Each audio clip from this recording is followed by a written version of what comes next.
Hey, it's Disha, and I'm here to show you how I prepare a slide for microscopic investigation. Come on with me. Okay guys, this is a dicotyledonous leaf. You should be seeing some external features there, like the midrib branching out into its lateral veins, the leaf margin, the apex, and the petiole. I also have an extra eyepiece. Yep, in case I need one. I'm gonna use my forceps to show you guys my slide, my cover slip. I have some ethanol just to clean my slides and my cover slip. I have an extra slide of the dicot stem.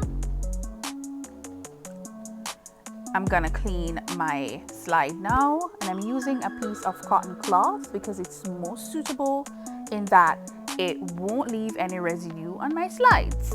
Clean, clean, clean. I'm gonna use a razor blade to extract two pieces of tissues.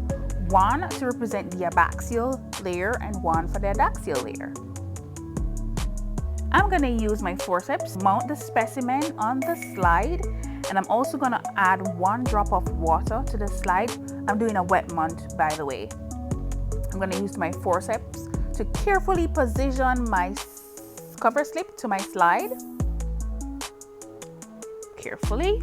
I'm gonna use a filter paper to soak up that extra water there, so I can have a nice clean slide to investigate. I did that twice, and we are ready for microscopic investigation.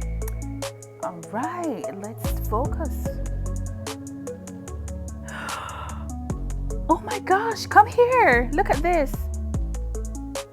That's the dicot stem transverse section. We need to see this because we need to see how the vascular bundle is arranged in a dicot cell.